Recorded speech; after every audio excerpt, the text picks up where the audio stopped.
गांधारी ने श्री कृष्ण को शाप दिया था कि जैसे कुरु वंश समाप्त हुआ, वैसे ही पूरा यादव वंश भी लड़कर नष्ट हो जाएगा। यादवों ने 36 वर्षों तक द्वारका का एक छत्र राज किया। एक दिन ऋषियों का समूह वहां आया। श्री कृष्ण का पुत्र शाम गर्भवती स्त्री के भेष में उनके पास पहुंचा और बोला, बताइए ऋषिवर, मुझे पुत्र होगा या पुत्री? ऋषियों ने दिव्य दृष्टि से सब कुछ जान लिया और क्रुद्ध होकर बोले, अरे, तेरे पेट में से एक मूसल जन्म लेगा, वही यादव वंश के विनाश का कारण बनेगा। इस शाप के कारण यादवों में आपसी युद्ध होने लगा। इस युद्ध में श्री कृष्ण के पुत्र प्रद्युम्न और उनके अभिन्न मित्र सात्यकी भी मारे गए। जब युद्ध के लिए कोई हथियार नहीं बचा, तो वे एक एरक नामक घास का पौधा उखाड़कर एक दूसरे पर आक्रमण करने लगे। इसका भार मूसल के समान होता था। यह देखकर बलराम दुखी हो गए। उन्होंने समाधि में जाकर अपना शरीर त्याग दिया। बलराम की मृत्यु के बाद श्री कृष्ण समझ गए कि अब उनके प्रस्थान का समय आ गया है। वे समुद्र के किनारे घने जंगल में एक पेड़ के नीचे बैठकर समाधिस्थ हो गए। उस समय जरा नामक एक शिकारी शिकार की तलाश में भटक रहा था। शिकारी ने दूर से श्री कृष्ण के बाएं तलवे को चमकते हुए देखा। उसने उस तलवे को हिरन की आंख समझकर बाण चला दिया। वह बाण सटीक निशाने पर जा लगा। इसी के साथ श्री कृष्ण अपने नाशवान शरीर को छोड़कर स्वर्ग की ओर गमन कर गए। इधर आपस में लड़कर लगभग समस्त यदुवंशी समाप्त हो चुके थे। जब बलराम और श्री कृष्ण के शरीर छोड़ने का समाचार पांडवों को मिला, तो उनके दुख की सीमा ना रही। अब वे भी इस नाश्वर संसार में नहीं रहना चाहते थे। अतः अभिमन्यु के पुत्र परीक्षित को हस्तिनापुर की राजगद्दी सौंपकर पांचों पांडव और द्रौपदी एक लंबी तीर्थ यात्रा पर निकल गए।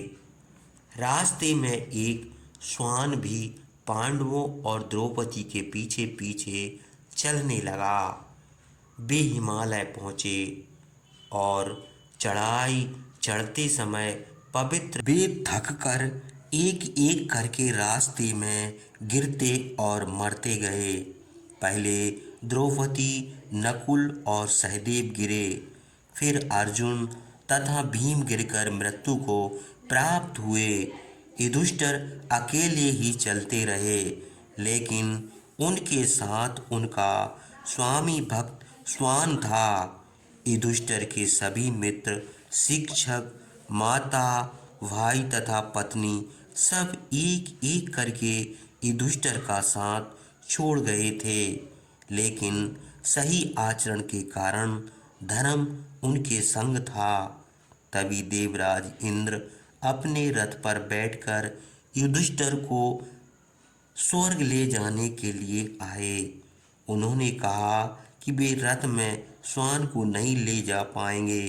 तब युधिष्ठिर ने स्वामी भक्त श्वान के बिना स्वर्ग में जाने से इनकार कर दिया। युधिष्ठिर की बात सुनकर श्वान का स्वरूप बदल गया और धर्मराज अपने वास्तविक रूप में आ गए।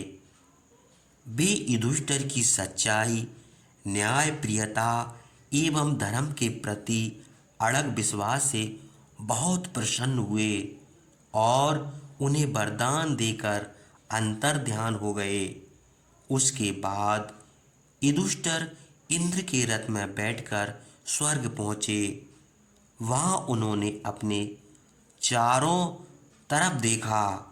स्वर्ग के सुंदर भवन और उद्यान बड़े मोहक प्रतीत हो रहे थे, लेकिन उनके चारों भाई वहाँ नहीं थे। वहाँ दुर्योधन अनेक देवदूतों के साथ अत्यंत वैभव से बैठा था। युधिष्ठिर बहुत आश्चर्यचकित हुए। उन्होंने उधर से आंखें फेर लीं और देवर्षि नारद से पूछा, मेरे चारों भाई कहाँ हैं? मैं इस अधर्मी, लालची और बेईमान आदमी को यहाँ नहीं देखना चाहता। इस दुष्ट ने द्रौपदी का अपमान किया था। मुझे वहाँ ले चलो जहाँ मेरे चारों भाई हैं। देवर्षि नारद ने उन्हें बताया कि दुर्योधन स्वर्ग में इसलिए आया है क्योंकि वह एक वीर योद्धा था। स्वर्ग में घृणा नहीं होती। युधिष्ठिर ने कहा कि यदि वह स्वर्ग है तो उन्हें इससे बड़े स्वर्ग में जाना चाहिए, जहाँ उनके चारों भाइयों तथा द्रौपदी के साथ विदुर, भीष्म, शिखंडी और कर्ण आदि हों। देवताओं ने युधिष्ठिर की बात का सम्मान किया और उन्हें देवदूत के साथ उनके भाइयों के पास भेज दिया। युधिष्ठिर देवदूत के साथ चल पड़े, मगर वह मार्ग बहुत खराब था। उस मार्ग पर घोर अंधकार था। चारों ओर बड़ी भयानक बदबू फैली हुई थी। इधर उधर रक्त और शव दिखाई दे रहे थे।